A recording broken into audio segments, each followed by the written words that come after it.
Hi guys! Welcome to my first video dito sa YouTube channel ko. A few of you may already know me bilang Purple K9 sa mga social media accounts ko, Instagram and Facebook, pati na rin yung blog na niran ko dati sa Weebly. Now, majority of my contents are focused on makeup and skincare, and mostly what I do is review them. Ironically, yung first video ko dito sa YouTube is no way related to makeup kasi I have decided that my first upload will be timely. Marami kasi sa inyo ngayon yung kakagraduate lang, may mga pag-graduate pa lang, pag ganitong panahon sa Pinas like March, April, and May, marami naghahanap ng trabaho. And bilang nasa mundo ako ng training and recruitment, I would like to share a few tips on how you would get the job that you need by doing great sa interview. Before we proceed, you would hear a number of noises sa background. May kanta, mga aso, may mga manok, may mga tao, may mga sasakyan, at kung ano-ano pa. I cannot conceal them anymore, but I'll make sure na mas maririnig niyo yung boses ko at maintindihan niyo lahat ng sasabihin ko. So without further ado, let's proceed to the video.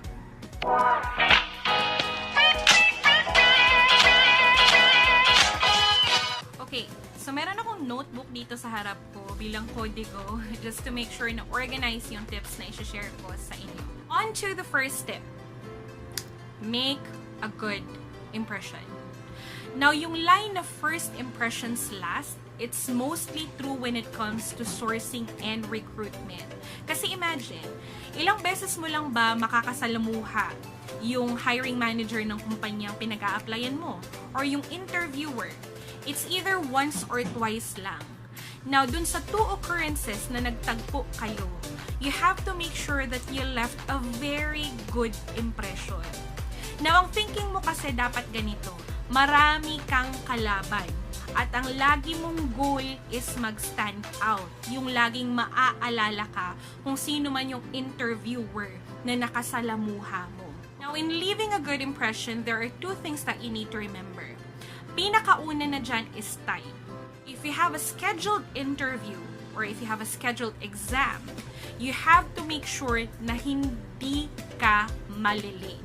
Recruiters, supervisors, or managers, they have a scheduled tasks on a daily. Araw-araw may schedule na yan sila.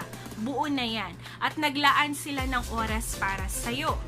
Now, if you would come there late, magkakaroon ng domino effect. So, since late ka, apektado lahat yung nakascheduled na trabaho nung hiring manager or recruiter mo.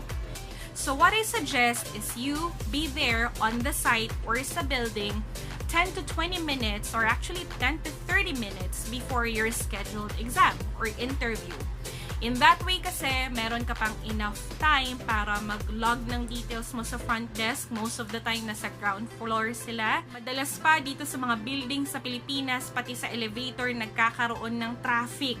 Mas mahaba yung oras mo. You still have time to go to the washroom, mag-retouch kung kinakailangan, sit on the lobby, mag-internalize at isipin lahat ng in-study mo at lahat ng prepare mo para sa interview or exam na pinuntahan mo.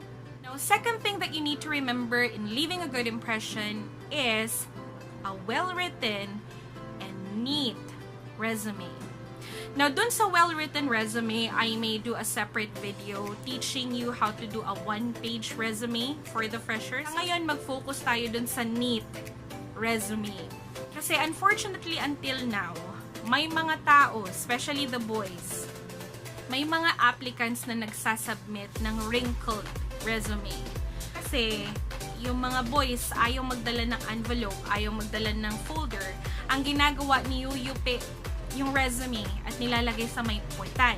Tapos yun yung sinasubmit dun sa recruiter. 'Di ba? Yung sobrang lukot na, may mga linya-linya na, may mga dumi-dumi pa, yung parang pwede mo na siyang ipamunas sa kung saan mo man siya gustong ipunas. So make sure that you bring an envelope with you. Hindi naman ikababawas ng pagkatao mo kung magdadala ka ng envelope or ng folder with you. Na kung tatanungin niyo ako, ilan ba yung resume na kailangan kong dalhin when I go for an interview? Suggest that you bring 3. 3 for each companies na pupuntahan mo sa araw na yan. Sometimes, recruiters would ask for more than one copy of your resume. Especially kung papuntang hire ka na, yung nasa last steps ka na ng recruitment. They would ask a few copies of resumes kasi because they will submit it to the other departments. Okay, let's move to the second tip. So second tip is you have to establish rapport with your interviewer. So ano ba yung rapport? Well, basically, your goal is to build a friendly connection with your interviewer. Kasi nga, balik tayo dun sa number 1 tip. You have to leave a good impression. How would you establish rapport with your interviewer? So first thing is you bringing a positive aura inside the interview room. Let's just say papasok ka na sa office ng hiring manager or dun sa interview room. Now, pagpasok mo, you have to make sure that you have that pleasant smile on your face. Hindi yan nakaganon ka, nakabusangot ka, or poker face ka, wala kang emosyon sa mukha mo kasi kabado ka. Kapag yun yung ginawa mo, wala kang pinagkaiba sa ibang applicants din na pumasok. Kasi majority of them ganun kabado sila, hindi na nila alam na hindi na pala sila nakangiti. So ikaw, you have to remember na pagpasok mo pa lang, you have that pleasant smile. Huwag naman yung plastic na gano'n. And then you initiate the greeting. Say good morning, good afternoon, good evening, whatever time of the day it is, you initiate the greeting. Diba? Imagine, pagpasok mo, may ngiti na, nag-initiate ka pa ng greeting, and then magandang impression na agad yung naiwan dun sa recruitment mo or sa recruiter mo. Hindi yung pagpasok mo, nakabusangot ka, diretso upo ka lang dyan, na parang walang naganap. Now, okay, speaking of upo, there are people asking me na, Jen, kailangan ko ba talagang antayin sabihin ng interviewer na take your seat or have a seat before ako umupo? Personally, I don't take it against the applicant kapag pagpasok pa lang nila ng room, after nilang mag-greet sa akin, is diretso na sila upo. I don't mind it.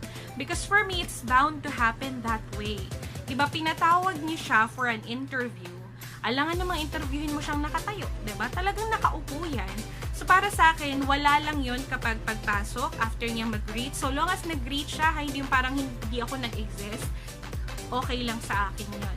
But there's a rule, share in recruitment, that you have to wait until the manager or the interviewer tells you to take your seat. So, I suggest you follow the rule.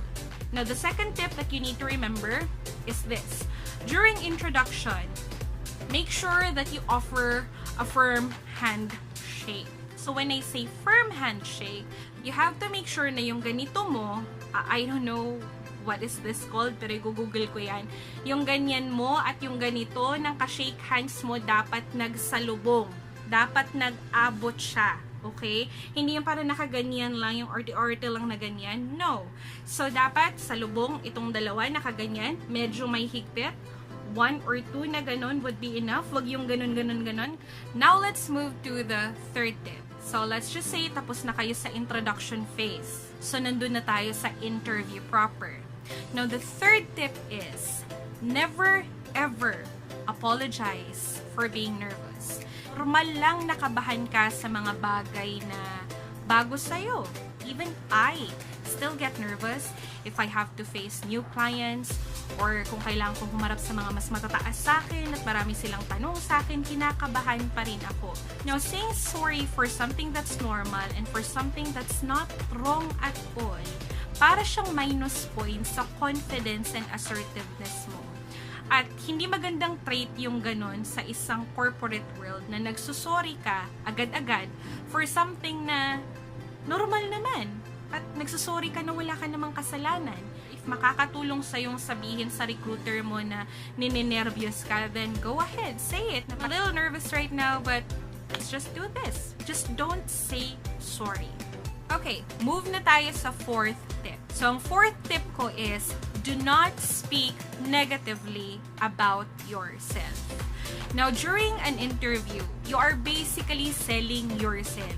So, binibenta mo yung sarili mo. Although, hindi literal ha, but binibenta mo yung sarili mo. Now, if you are selling something, let's just say cellphone, ibibida mo ba yung mga pangit sa cellphone na yun? Would you say na, this cellphone, matagal to mag-charge. Itong cellphone na to nagto-turn off to every 2 hours. Would you do that? No, you would not. So, it's the same thing during an interview. Lahat ng positive traits mo, lahat ng skills mo, or lahat ng maganda sa'yo, yun yung ibenta mo. Yun yung sasabihin mo. Madalas ko kasi marinig yung mga linyahan na to. sa mga baguhan. Yung mga freshers talaga, kahit ngayong iba hindi baguhan, ganito pa rin magsalita eh. For example, this. Ma'am, I'm just a college undergraduate. Okay. So, kung itatagalog natin yon, college undergraduate lang ako, ma'am. As cliche as it sounds, not everyone is given the opportunity to go to college. Hindi nga lahat nabigyan ng opportunity para mag-grade 1. So, dapat ikaw mas masaya ka. Mas positive ka dapat kasi mas swerte ka eh. So, instead of you saying, I am just a college undergraduate, you would say, I completed 2 years of college. I completed 3 years of college. Tapos sinugtong mo na yung course mo. Or instead of you saying, I only finished a vocational course, you would then say, I finished a vocational course of dressmaking, of baking, or whatever that is. Yung iba pa, sasabihin na, that's too difficult. I cannot do that. But I'll do my best, ma'am. Diba? That's too difficult. I cannot do that. So, hindi mo kaya. Yes, it can be difficult. It may be true na nahihirapan ka or mahihirapan ka sa ganung task. But you can play it positively. Use positive scripting. So, you can then say, that can be a challenging one, but I'll definitely do my best. Let's focus on the good things instead of the bad things. Focus on the things that you can do instead of the things that you cannot do. On to the 5th tip. So, pang 5th tip na, malapit na tayong matapos, okay? 5th tip ko, so titingin ako sa notebook ko, be prepared with answers for possible questions. Now, simple lang to actually. Ito yung isa sa mga pinakasimple pero madalas hindi nagagawa ng isang aplikante. 3 things. Research about the company, about the job, and for yourself, harapin mo yung mukha mo sa salamin. Tanungin mo yung sarili mo, ano nga ba yung strength mo? Ano nga ba yung mga weaknesses mo? Ano nga ba yung skills na meron ka na pwede mong ibenta? Now, going back to the first one, research about the company. For your safety na rin, there are companies which are considered fly-by-night. Mga hindi rehistrado, mga hindi legal. Okay? So, kapag hindi ka nag-research, at unfortunately, isa yung company sa mga hindi rehistradong kumpanya, at kapag nagsara yun bigla at nag-declare ng bankruptcy, nga ka, wala kang makukuha. Kasi hindi ka nag-research eh. 'Di ba? Pangalawa, during an interview, kapag tinanong ka, what do you know about the company? Tapos wala kang masasagot. Remembered before, yung pangalan ng company namin is Human Factor. Now, nung tinanong ko yung applicant, what do you know about our company? Ang sagot niya sa akin, like, it's all about human, ma'am. It's all about human, like herbals and stuff. Like, okay. So, nanghula na lang siya. Hindi naman kami all about human. We're not about herbal. Pero yun yung sinagot niya, diba? Pangalawa, research about the job. Medyo talagang nag-iinit yung tinga ko sa mga applicants na nagsasabi na they don't know anything about the job because they are beginners in the first place.